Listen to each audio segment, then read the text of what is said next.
I don't know if Jenny's on or not, but yeah, Jenny's the level 1 trauma program manager at UC. Okay. You know, that would be, I think it's nice if, that's one of the reasons it'd be nice if people are willing to turn on their cameras so we can, you know, start seeing again, seeing everybody's faces with their names during the meeting. I don't know how people feel about that. Then you'd see my messy house. Well, no, put your background on. Look at I'm in a fancy office. Don't you see that? That's I didn't know. I just picked some. I didn't know you could do something like that. Yeah.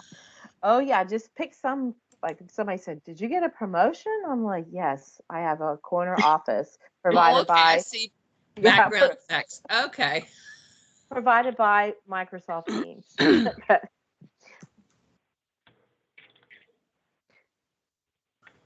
Hey Jenny, it's Christy.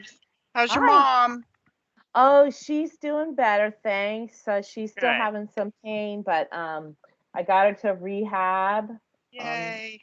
I was really glad that she qualified for rehab. They're working her up. They get her up at 5:30 a.m. and start her rehab with her. So she has 90 minutes of rehab before 9 a.m. She doesn't even get dressed usually till 11, so she's getting a workout. Wow, that's good. Yeah, so far they've been really helpful over there. She said Encompass, and she's gonna come home like the 14th. So. Oh, good. Well, good. I'm glad she's all right. Yeah, the only thing that happened that's not any of our fault, she got a bunch of terrible fracture blisters, which complicates everything. Yeah, it does. Just from all the swelling, which is not just happens, you know. So. Right. Yeah. Well, good. I'm glad. So I'm gonna have to move in with her. She's gonna be not happy with me.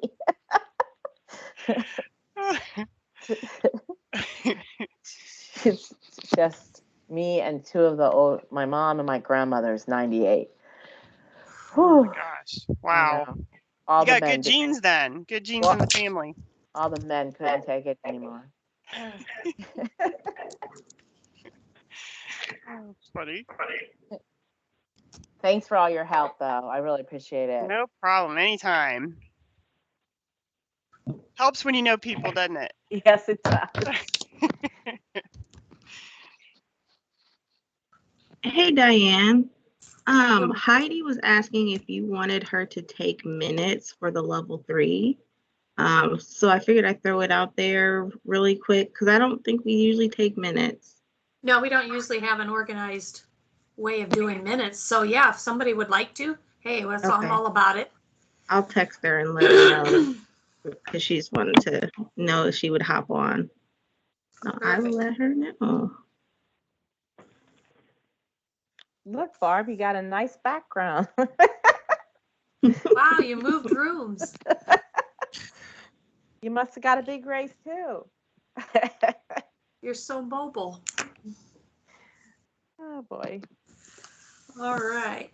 Well, we can go ahead and get started if y'all want to, so we don't hold up OSTNL. It's so good for you people who have the cameras on to be able to see your cute little faces. I certainly miss them more than you know. I mean, it's just been a terrible, terrible situation. So, do we have anybody new, any new program managers who are joining us for the first time today, a new level 3?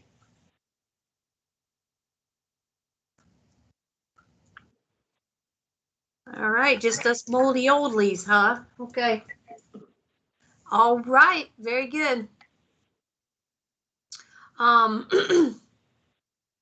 Let's go on to the level 1 mock scenarios then. And I'm interested, I can just tell you myself, we've been too busy to even think about this. Has anyone had time to do anything like that? No time and no interest.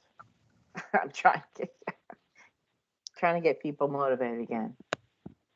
Yeah, that's going to be a problem, is to draw them out of this little cocoon they're in. So our issue we're having is just the number of people to gather to be able to do it, just to get resources from our ancillary departments and, everyone's still under COVID restrictions as far as groups of people. So that's been a bit of an issue. So we've started, February will be our first one. We're just doing department focused, and then eventually, hopefully someday, be able to bring everybody back together. So we're doing emergency department staff later in February. That's a nice way to do that, Carly, and that may be helpful to other people who also face that same challenge. If you can do it departmentally focused, that's fine. If everybody wants to wait and push this, kick it down a quarter, I think that's fine too, because we're still digging out of the muck. I mean, we're better than we were, but we're digging out of the muck, and so I think that's fine. All right. Any questions or any thoughts on the level 1 scenarios?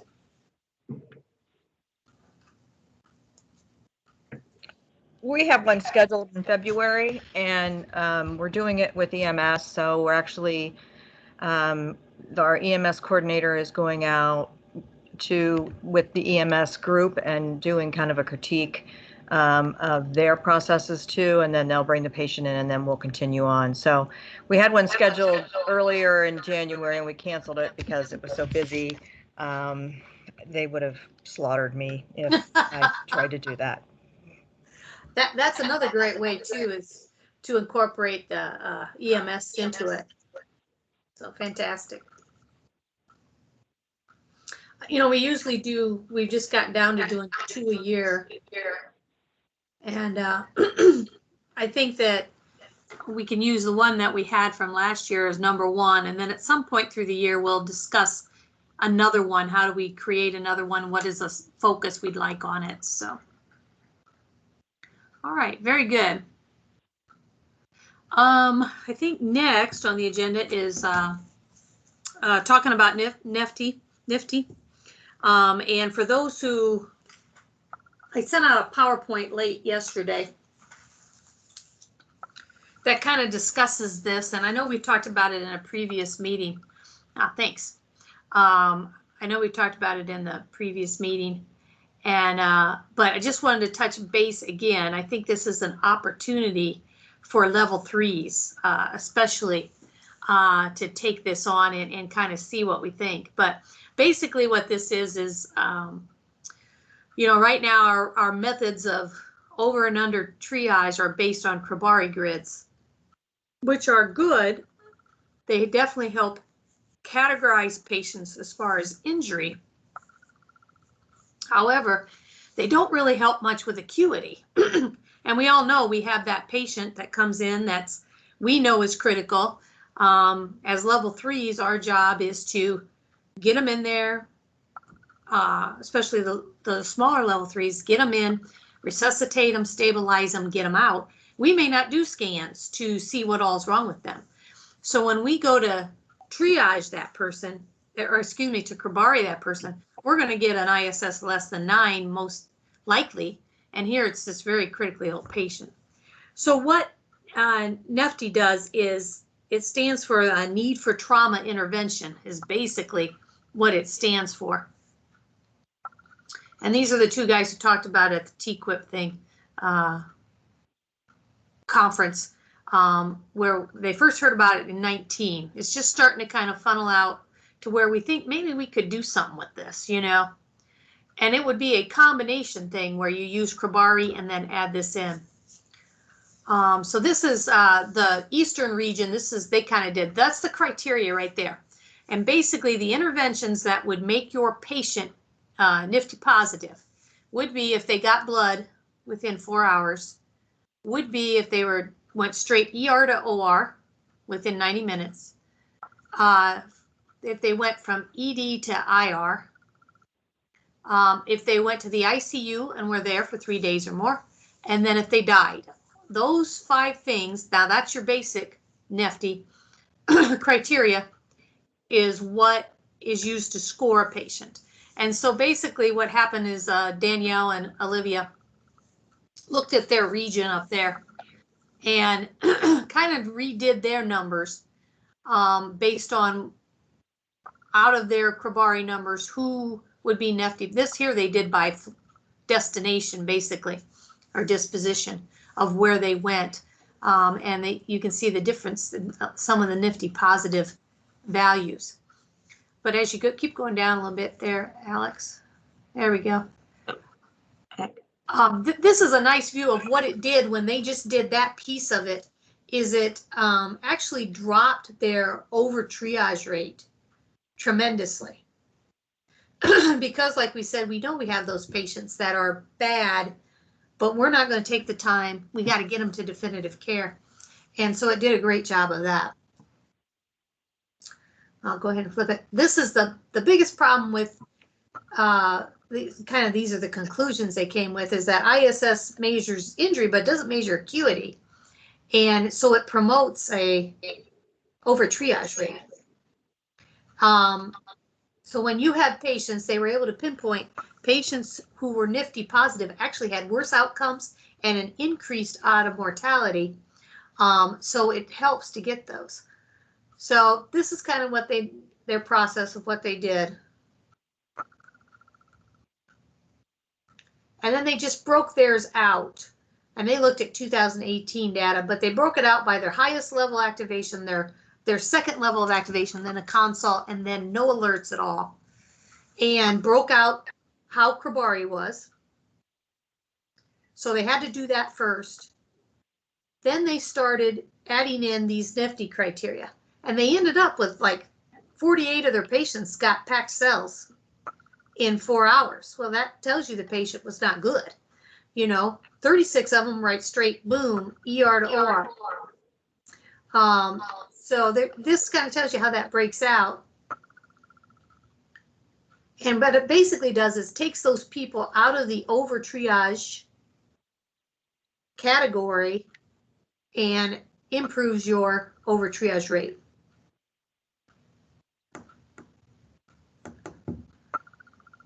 All right. Can you go back to like that second or third slide? Yeah.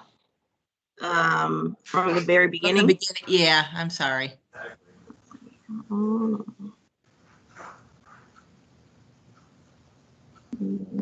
This one? No.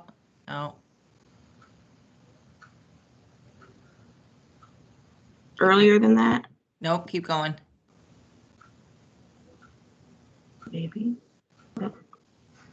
Oh, yeah. Well, it's one of those, that one, yeah. I just wanted to look at that one a little bit closer. Mm-hmm. So positive cases there. Okay. Mm-hmm. So if they went to the ICU, that would meet criteria. Okay. Yep, if they went to the ICU. Yeah. Now, obviously, as far as if level 3s are going to look at this, a lot of us do not have IR. However, in talking with Danielle and Olivia, I think we discussed this, I think, last meeting as well.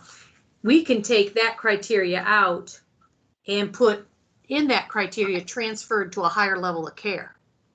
Oh, that's a good idea.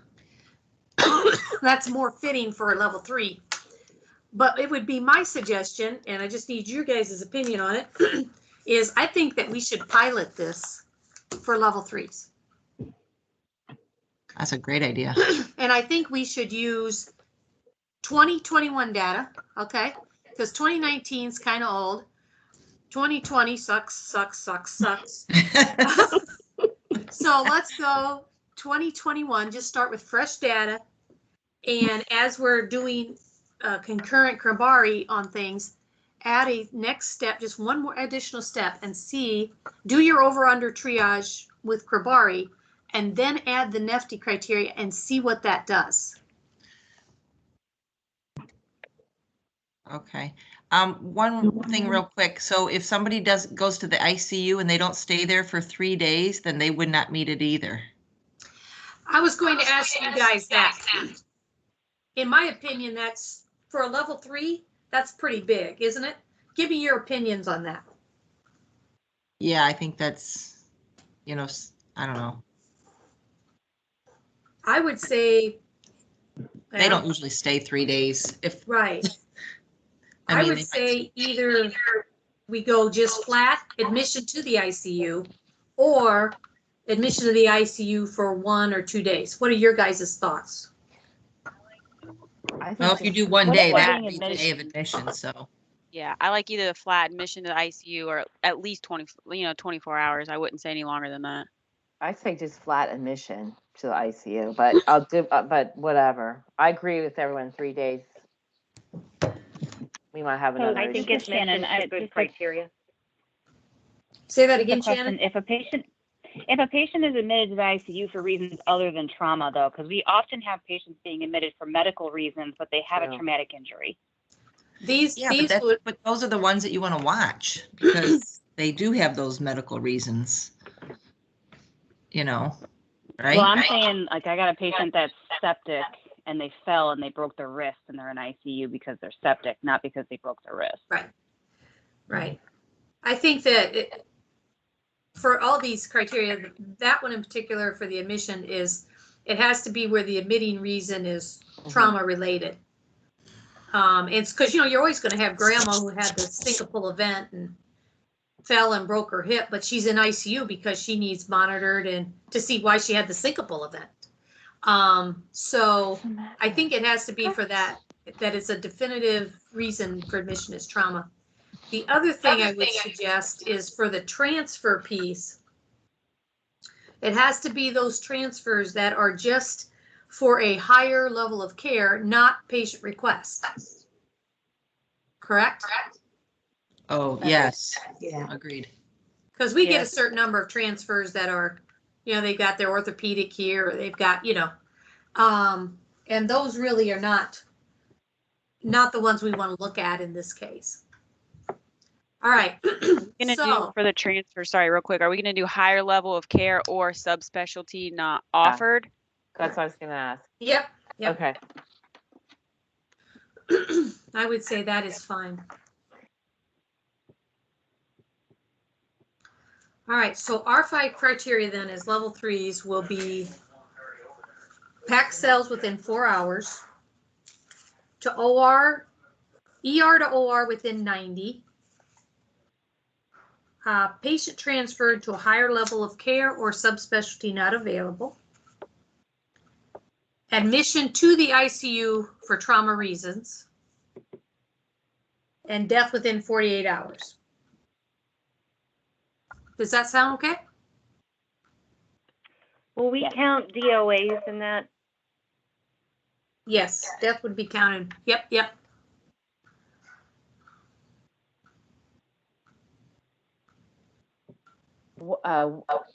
That's always a big controversial question. Right. That's a hot potato there. Because a lot of people say, well, they were dead before they got to us, and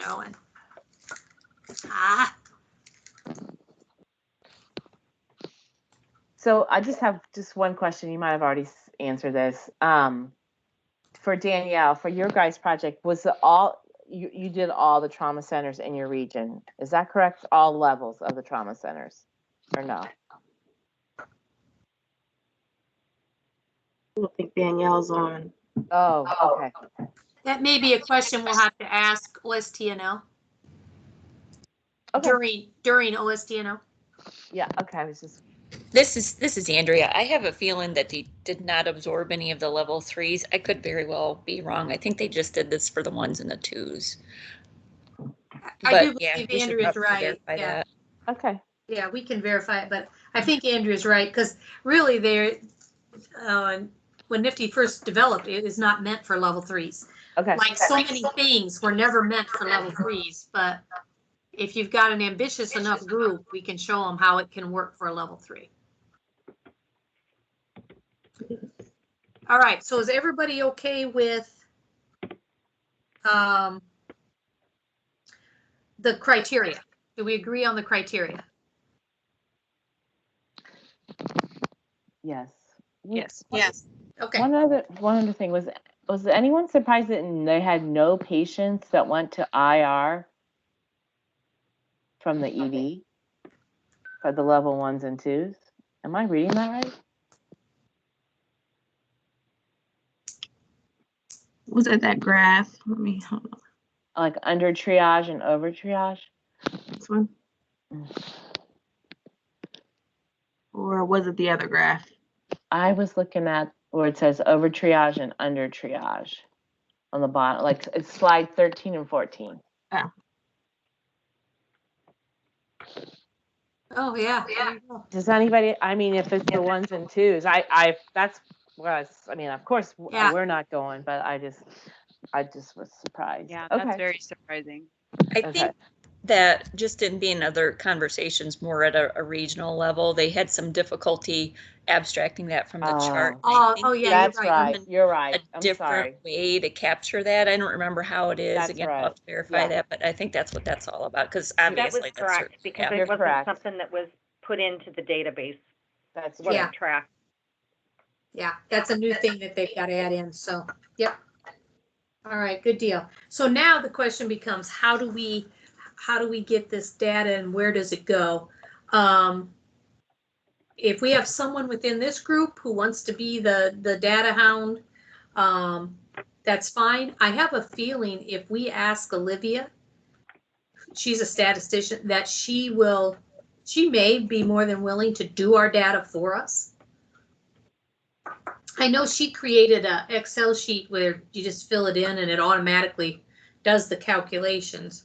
But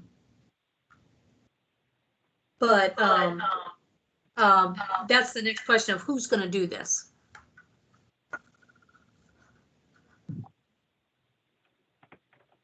And basically what we're looking for is the over triage rate with just Krabari versus the over triage rate using NIFTY criteria. That's the hypothesis, that we feel NIFTY is going to help diminish our over triage rate. But what if we just did it individually, Diane? Yeah. I think we have to, but then we need to, like, I think as a level 3 group, we want to put it together and show because there's power when we speak as our group. Absolutely.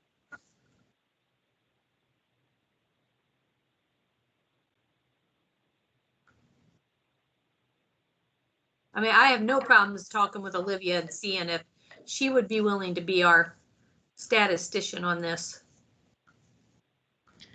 Do you think that they're pulling these patients out with multiple different reports from their registry?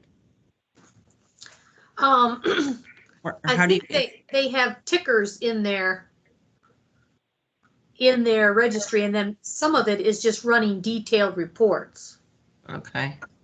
So I think there's a notification for blood, so you can pull that one out.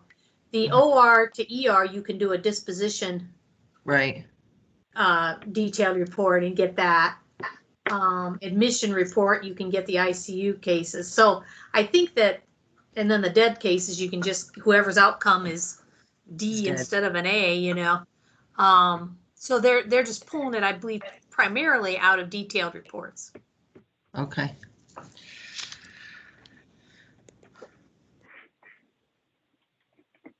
And you may, like it says there, you may have a patient that meets 2 or 3 criteria, which I think they should get bonus points for that. I think it should take off our under triage rate then. See, that's what I think. But I bet they don't look at the math that way.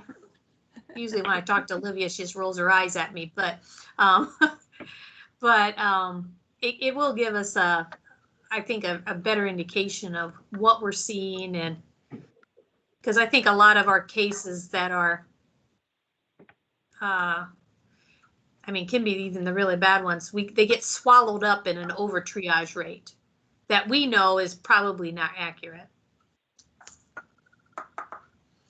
All right, if you guys are okay, I will talk with Olivia and see if she is willing to be our statistician, and she would individually, like all of our data would be, she would get it individually and then put it as aggregate. Because we're looking at ourselves as a state entity, as a subset of all the level 3s.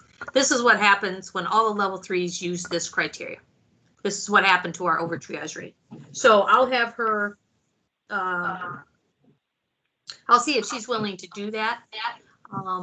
And then we'll go from there. But in the meantime, I guess we start with January data and add that extra little piece if you can. And we'll see what happens, see what kind of data we get. I'm kind of interested to see what's going to happen. So Can somebody send me this PowerPoint? You probably sent stuff out, Diana. And I sure did, Kristen. And I thought of you yesterday all day. Yeah. All right. Who can send stuff to Kristen and it doesn't get washed away? Who's got good luck? Did you get my email this morning, Kristen? This is Julie. Yes, I did. Did you get my email back?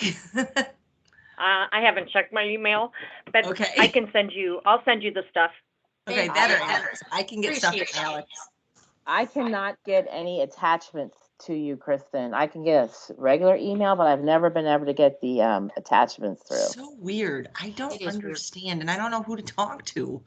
Did you ask your IT person what they're blocking? Because that happened to me. They were blocking a bunch of stuff that I was not getting from the ACS. They had put some filter on I didn't know about. I don't know. That's all I got about that. I don't know. I have no idea. Okay. They were at a loss. Yeah. Thank you. I got it. Oh, so I don't know. Excellent. Maybe it's fine. So Dina's able to send it to me. Thank you. Kristen, you're in the dark. You look like a whistleblower. I know. I can't figure out why. Trust me, I'm trying to figure this out. I feel like I'm interviewing someone who's witnessed a crime but doesn't want to. I think my windows are behind me. It's bright in here. I don't. Maybe you have the filter on. You have the blur filter on, I think. Yeah. How do you undo the blur filter? Oh, I don't know. But I think you. Oh my God. Too funny. When I right click on it, says spotlight me. What does that mean? Oh. Ooh. That would be, now we can interrogate you, see? Yeah. I'll figure it out and fix it. All right. All right. Any questions on Nifty? I think it's going to be interesting. So, and if we get if it does what we want it to do, or it looks like we're going to have an interesting result. I mean, to me, that's all publishable stuff because this was never designed for level 3s. So I love that idea, but we'll just take it one step at a time and let's go with starting to get the data in and see where we go. All right. Anybody else who needs information on it, the PowerPoint or whatever, just let us know. Okay. Next. Rural Education Work Group. All right. So the history on this is a state thing. And every year there are trauma grants that are granted through the state. And usually there's a pot of about $2.5–3 million that is dedicated for trauma research, EMS, that kind of stuff. Okay. So priorities 2 through 4, basically, or 2 through 5 are trauma. They have a trauma focus, these grants. One of them does injury prevention, one of them does rehab, one of them does trauma systems. Okay. In one of those grants, maybe it wasn't the last grant cycle, but the one before that, as a state, we wanted to know where is our education level for nurses, physicians, and EMS providers regarding trauma? How educated are people? Is there stuff available to them? Where are the gaps? So there was a company called EIM that got the grant to do that, and they have completed their research. And they published, so I think there's like 9 reports. I mean, they broke this thing out by regions. They broke it out by levels of trauma. They really broke this out. It's very, very nice stuff. So obviously our first hypothesis of what we thought may happen is we would see that some areas are very saturated with education. And some areas are obviously especially the rural areas, do not have the opportunities for education that others do. So what the State Trauma Committee has now done with this is we've created 2 work groups The first is a global group. It's just looking at the whole report. Doesn't matter if it's urban, doesn't matter if it's rural, doesn't matter. Just looking globally, what kind of education does the state of Ohio have for trauma? Are there things we can do better? They're working on that, all right? The second group is just a rural focus. So that gives us primarily, obviously would impact level 3s because we are mostly rural facilities. But the areas around us in the cornfields, the bean fields, okay? We are setting up a rural education work group, and I have a couple EMS workers from, one from Southeast Ohio, one from, I want to say, Mid-East or Northeast. But I'm looking for some more people from diverse areas and obviously that different scopes of practice to join this group. For the time being, I'm going to chair it to get it on the road, but just to see, and we're going to just want to look into the rural education and the gaps we have and what can be done to facilitate more education. Said all that to say this, is there anyone who would be willing to sit on a rural education work group? Now let me define first of all what would be needed. It is a work group, not a subcommittee of the state committee, so the sunshine laws do not apply. The sunshine laws say you have to have a public meeting, has to be face-to-face, blah, blah, blah, blah, blah. Can't use email, can't do this, can't do that. Work groups are different. They don't have to follow that rule. So this would be mostly what we're doing right now, kind of calling, conference calling. Maybe, you know, a meeting.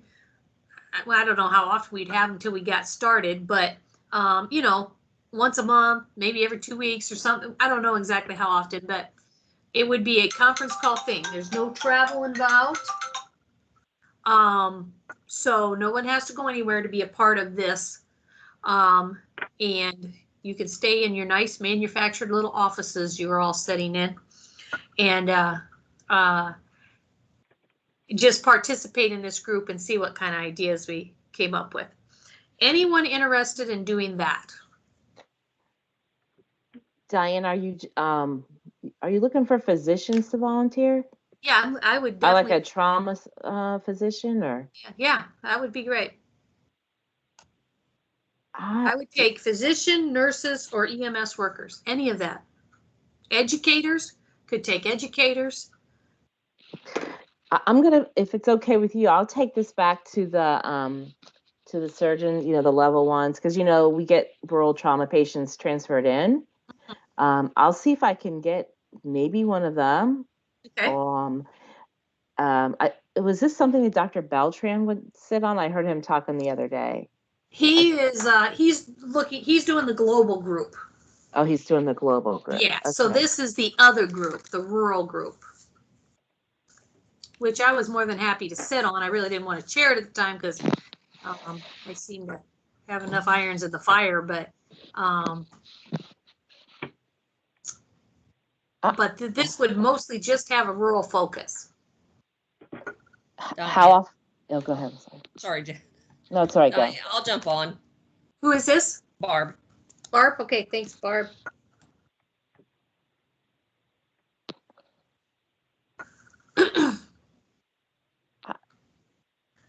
I mean, I would help out. I don't know if I really have a lot to offer because I'm not rural. I mean, you know, we're in the middle of the city here with lots of resources. But I think, you know, we think of ourselves as a forward operating base all times, even though we sit 20 minutes from UC. We still practice that we are a forward operating base. Okay. In our brain. I don't know if that. In your brain. Yeah. Okay. All right. Hey, Diane, it's Deanna from Geauga. I would be willing to do it. I think my center's I don't think of us as suburban. We have a lot of rural squads, so I would be happy to help. Yeah, you would be really good. Okay, fantastic.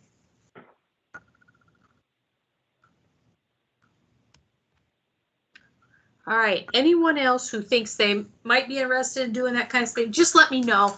I'm going to try to next week get a mass email out to the people I know who are willing to be a part of it. And I wanted to wait to talk with you guys before I did that. But thank you to those who are willing to help. I appreciate that. I think that it's a good project, worthy of our attention, and it's only going to help patient care if we increase the education in some of these areas that just are not as blessed as others. So, Diane, you have somebody on the chat said that they could help too. oh, okay. I don't know who that is. KR. I don't know. Is that Caitlin Richard? Yeah, is that Finley? Oh, okay. The Blanchard Valley. Yep. Why can't I don't have a chat thing? I can't find it right now. Yeah, it's Katie Richard. Okay. And she's rural. She's south of Toledo. Yep, she is. I know right where she's at. Okay. Excellent. Thank you, Katie. Appreciate it. All right, very good. Anybody else, just let me know. Just shoot me an email. Say, hey, I can give a little time to that. And a lot of it will be looking at the report and just trying as a group to identify the gaps. And we'll just go from there then. So, all right. Education, Alex. Where'd you go? We lost Alex. Sorry, I'm muted.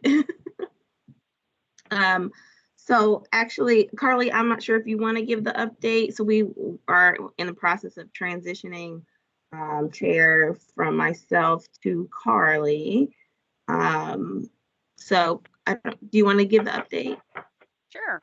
Yeah, that's fine. So, hi everyone. So we've been doing the every other month education with the drill downs, including our monthly meetings. So we're going to continue this momentum of having the education. Alex already sent the invites out for the every other month. So this is today will be our last TQIP series education that Ann Moss will be doing today for the drill downs.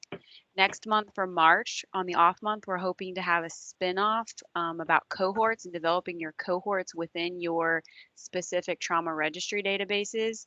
We have a trauma-based person willing to speak. We're looking for a DI person. So if you know somebody who works with DI or you have somebody of a contact, please let us know. We're looking through the AOTR as well. But if you happen to know somebody savvy with DI, let us know, because we want to make sure everybody has something to get a takeaway from that meeting.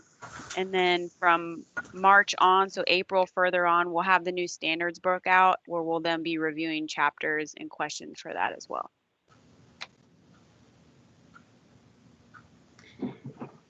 And I haven't sent the that specific email out, but I was going to send it out today after everybody kind of got awareness of it. I know we talked about sending it earlier, but so it'll be for the off months of OSTNL. It'll be the first Friday of the months that are non-OSTNL meetings, just an hour time slot to save for education.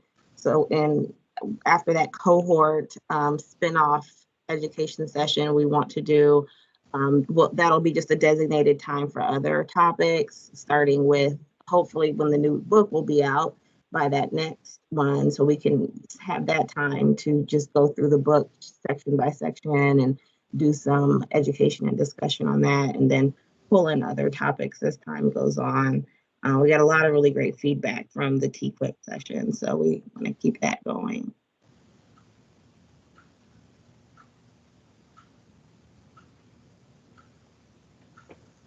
And we're always welcoming members to our subcommittee meetings if you're interested in education. So please let me know.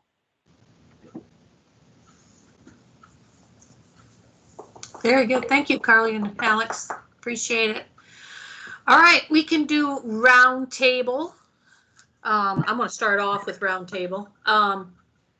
In case you have not heard, of course, Kathy Haley resigned from the State Trauma Committee because she retired. God bless her little soul. And so we had to fill a trauma program manager seat. And I can tell you in my years of chairing that committee, I have never had to obviously fill that seat. And it's awkward because I know you all, and of course, every candidate you send up, I think they're fantastic because I know you all, So basically, when the 3 names got up to the state level, I kind of, I felt I had to kind of just kind of abstain myself from it. And if they asked questions about anybody, I was able to answer those questions. But I did not select, as is usually the case, the person for that position. Usually I look at who I think would be the greatest. We talk about it and vet it out, and then we come up with a decision. In this case, I did not do that because it's kind of a conflict of interest for me, because I know everybody and it's great. The group decided, and this would be ODPS staff who decides this with me. They decided Julie Warholic would be the perfect person for that state committee. So she has been seated as the trauma program representative for the state. And so congratulations, Julie. Look forward to working with you at that level. Thank you, Diane. I'm honored and excited. Yeah. So anything that requires, she will represent, and Kathy did a very, very good job at that too, of representing OSTNL very, very well.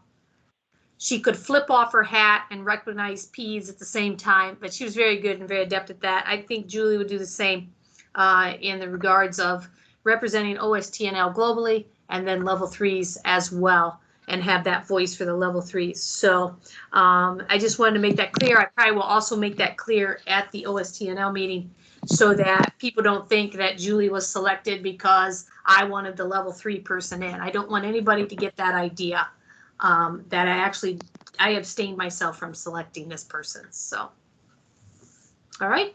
But congratulations, Julie. We got a good one. I know we do. So we're in good shape. All right. Anybody else gets to talk round table now? I just want to say I was really excited about how many applications we had gotten for that position. And I was really impressed with everyone. So I'm very excited, and we're excited to have it's exciting to have that position. So thanks, Julie, for stepping up, because I know it'll be a lot, extra work for you. So thank you.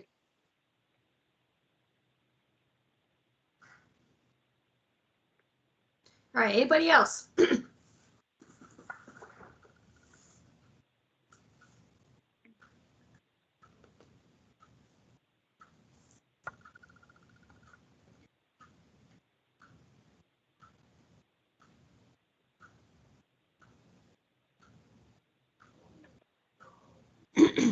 If at any point somebody has an idea of a project we should do, or anything like that, or any education thing that you want to forward to Carly and Alex, I mean, always do that. We're always looking for something to do. We are not a stagnant group. We are a very active and engaged group for trauma care in Ohio. So every idea can get thrown on the table, and don't ever hesitate to do that. If you see something like a nifty come up and you think, I wonder what level 3, that's always my first question is, I wonder how that would work in a level 3. Okay. And that's kind of what we do. So Diane, I did have a project. Now, I think you might remember, we talked about this probably almost a year ago now, and it might have actually been 2 years now that I think about it, about having kind of a spreadsheet or a log or something with all of our level 3 centers, and then a breakdown of the resources that are available, just because level 3s are so diverse and there's so much gray area. And when people speak about level 3s, a lot of them don't really know what all we're capable of or what resources we do have or don't have. And even amongst each other, I can't necessarily say I can speak to what my other fellow level 3 centers have. So I know we talked about potentially putting together like a spreadsheet of all of our level 3s, and do you have an outreach coordinator? Do you have a PI person? Which of course that'll change here soon, yay, for everybody. How much volume do you have? How many trauma activations? And I have the list. I can't access the drive right now that the original list we kind of looked at.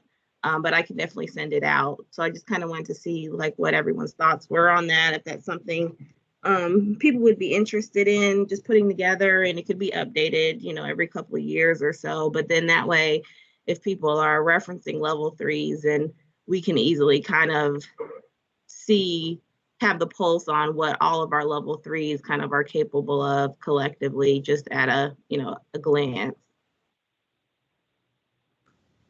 I think that's a great idea, Alex. I think it would be good to kind of help leverage. I'm just the only person in my program, so as I'm looking at adding resources, I think it would be helpful to leverage the state information as to what others are doing, because I think that speaks to administrators. Yeah. Okay. Well, I'll send out the list to the group. Like I said, once I can get access to that drive. And then if people want to add to it, and then I can even put it in the Excel spreadsheet. And then if people want to just start adding to that, the information that they're comfortable with sharing, then we can get it started. All right, that would be great. Yeah, I think that's a good project. Okay. All right, anyone else?